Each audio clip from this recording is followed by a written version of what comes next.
It is my great pleasure and honor to welcome Professor William Webb.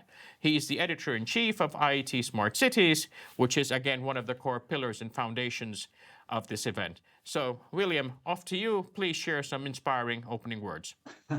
Thank you, Sammy, and it's great to be invited. It looks like it's going to be a wonderful conference.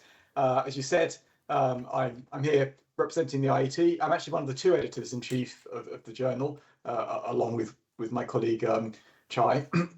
And I thought I would start with just 5 minutes of sort of broader remarks around where we are in the world of smart cities and how that might impact things like climate neutrality. So it's in my mind, it's about 15 or 16 years now since the initial enthusiasm around smart cities. I was involved in the IoT hype back in 2010 when organizations like Cisco were talking about 50 billion connected devices and so on. And mixed in around that was a lot of interest in smart cities. So if we go back to 2010, 2011, there was something like, I think, well over 100 smart city demonstrator type projects funded often by governments trying to bring innovation through their cities. There were some cities like those in China that were actually built from the ground up to be smart cities. So we're 16 years on from there. Have we achieved what we said we were going to achieve? Well, actually, I think we have, but not in the way that we expected to achieve it way back in 2010.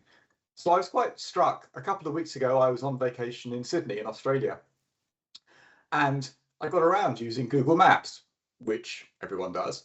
But it told me exactly how to use the public transport, the buses, the trams, the trains.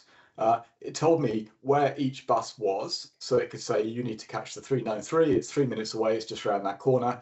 Tell me where to get on and off them. It could manage the payment to the buses, which are all automated. It could track, of course, traffic jams, we know that. And if you were in a car or an Uber, you would be rerouted around them.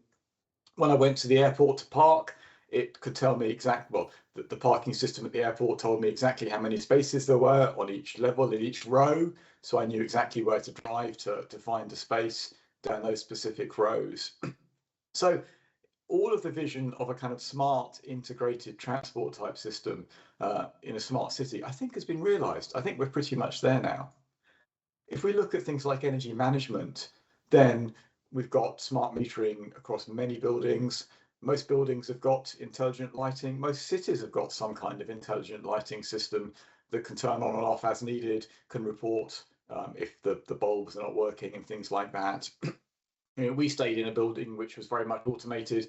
All the lighting came on and off as you'd expect it to. Certain things shut down at night and so on. So a lot of progress there. I'm sure we can pick up areas that there's been less progress. I think waste management is perhaps one that's been much harder to tackle. But all this has been achieved, or nearly all this has been achieved, not using some centralized brain, some sort of big database that gathers together every single metric from across the city and acts on it, but using a very decentralized approach. So Google gathers data from smartphones, it draws in data from individual databases like the one that tracks the buses and links to other payment systems. And all these different systems are gradually being integrated together using a wide range of sensors, many of which are just there already. They're in phones or they're in smart meters or similar things like that, which suggests that in the future we're looking more at a smart city where individual solutions like bus monitoring systems or street lighting systems might well be developed in silos as a particular integrated but narrowly focused system. But then the data in their databases can be linked into and shared with other systems, allowing a sort of much more of a broad democratic spread of data that is picked and up and pulled through as needed. It also suggests that we don't perhaps need the citywide IoT network that we once thought that we were going to have, because in fact, of course, a lot of these data sources like smartphones just use the cellular network or the Wi-Fi networks that are available. And so much of what we're doing, I think, can build on existing communication systems. So what does this mean for climate neutrality in cities? Well, I think it means that much of the data that we need is already available. Or if it's not directly available, we can infer it. For example, we can look at the speed that the traffic is flowing, and from that we can understand how much traffic there is, because speed is typically related to volume in most cases.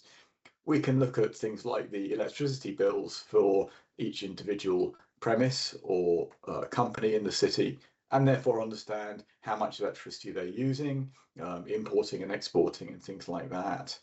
I think we could, in principle, do other things like waste collection relatively easily. For example, you could just put a camera on the garbage truck with a GPS locator and a bit of AI, and that could tell you exactly how much it's collecting from each location. So I think there's a lot that's going well. There's things that could work better. For example, many cities, Sydney was one, now have bike rental type approaches where you can just grab a bike for 20 minutes or 30 minutes, a city bike type system.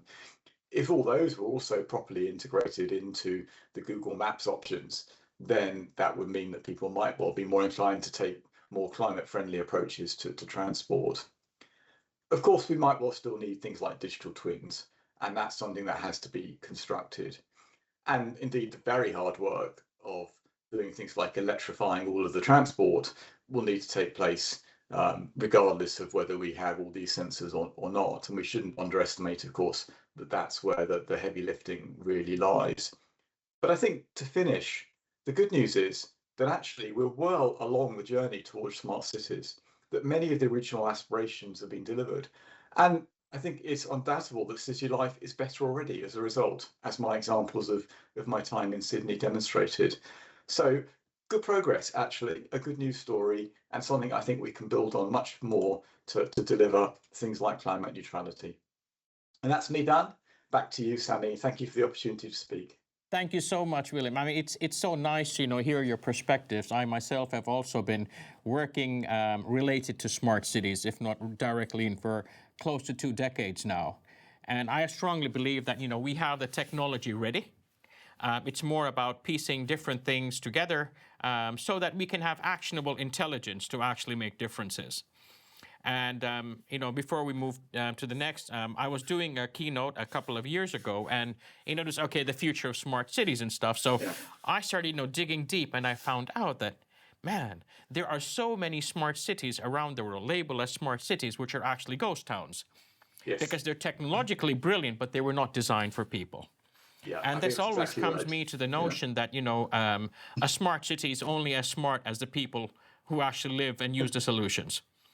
But Yeah. thank you so much for your insights, and we will come back to you definitely during the panel discussions.